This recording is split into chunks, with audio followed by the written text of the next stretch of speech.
નમસ્તે વિદ્યાર્થી મિત્રો, હોમ ટ્યુશન ક્લાસીસમાં આપનું સ્વાગત છે। આજે આપણે અંગ્રેજીની અંદર યુઝ એપોસ્ટ્રોફી એસ નો મતલબ અને યુઝ ઓફ નો ઉપયોગ કેવી રીતે થાય એના વિશે આપણે જોઈશું। તો આગળ જોઈએ તો એપોસ્ટ્રોફી એસ એનો મતલબ થાય નો, ની, નું, ના, બરાબર। અને કોઈ માલિકી દર્શાવતા નામની પછી શું લાગે છે ભાઈ? એપોસ્ટ્રોફી એસ લાગે છે। એટલે કે પહેલા શું આવે ભાઈ? માલિકનું નામ આવે। માલિકનું નામ આવ્યા પછી કોઈ પણ વસ્તુ કે વ્યક્તિનું નામ આપણે મૂકી શકીએ છીએ। કોઈ પણ શું કહે છે કે ભાઈ માલિકનું નામ અને પછી એપોસ્ટ્રોફી એસ અને વસ્તુ કે વ્યક્તિનું નામ એના પછી આપણે મૂકી શકીએ છીએ।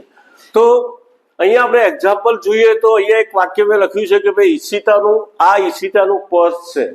તો ધીસ ઇઝ ઈશિતાઝ પર્સ। તો એમાં માલિક કોણ છે ભાઈ? ઈશિતા છે। તો ઈશિતાની પછી આપણે શું લગાવીશું? આ એપોસ્ટ્રોફી કહેવાય અને આને શું કહીશું આપણે?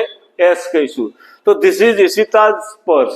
એવી રીતે બીજું જોઈએ તો પેલી રિયાની સાયકલ છે, તો ધેટ ઇઝ રિયાઝ બાયસિકલ। તો રિયાના નામ પછી આપણે એપોસ્ટ્રોફી એસ નો ઉપયોગ કર્યો છે, તો ધેટ ઇઝ રિયાઝ બાયસિકલ। બીજું આગળ જોઈએ તો કે આ સોનુની ઘડિયાળ છે, તો ધીસ ઇઝ સોનુઝ વોચ। એવી રીતે અહીંયા કેટલીક વખત આ તો આપણે એક વચનની વાત કરી, પણ જો બહુવચન હોય તો બહુવચનની અંદર આપણે એપોસ્ટ્રોફી એસ નો ઉપયોગ કેવી રીતે કરીશું કે ભાઈ પેલી છોકરીઓની શાળા છે, તો આમાં શું કરીશું આપણે? ધેટ ઇઝ ગર્લ્સ અને પછી એપોસ્ટ્રોફી એસ અહીંયા લગાવીશું। એપોસ્ટ્રોફી ક્યાં લગાવીશું? બહુવચન નામની પછી। એવી રીતે આપણે અહીંયા લખીશું કે ધેટ ઇઝ ગર્લ્સ સ્કૂલ। પણ બીજું વાક્ય છે પેલા બાળકોના રમકડા છે, તો ધોઝ આર શું થશે ભાઈ? Those are children toys. તો એપોસ્ટ્રોફી આપણે ક્યાં લગાવ્યો ભાઈ? પાછળ, કે ચિલ્ડ્રન પોતે જ બહુવચન છે, બરોબર, અને બાળકોના રમકડા છે તો આપણે લખીશું ધોઝ આર ચિલ્ડ્રન ટોયઝ અને એપોસ્ટ્રોફી ચિલ્ડ્રનની પછી લાગશે। આગળ જોઈએ તો યુઝ ઓફ, શું ભાઈ? ઓફ નો ઉપયોગ કરીશું, યુઝ ઓફ।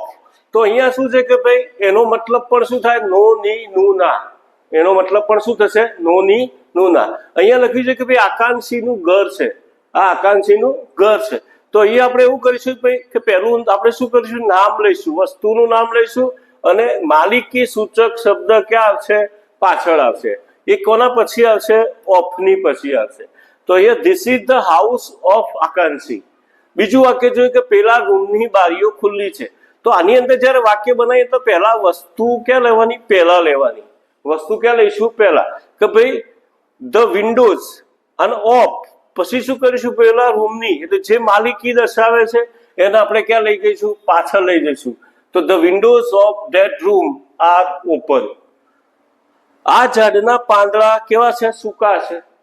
તો અહીંયા આપણે શું કરીશું? પહેલા વસ્તુ આગળ લઈ લઈશું, તો અહીંયા ધ લીવ્સ આવી ગયું અને પછી જે માલિકી હોય એની પહેલા આપણે શું વાપરીશું? ઓફ વાપરીશું। તો the leaves of this tree are કેવા છે ભાઈ? ડ્રાય, એટલે સૂકા છે।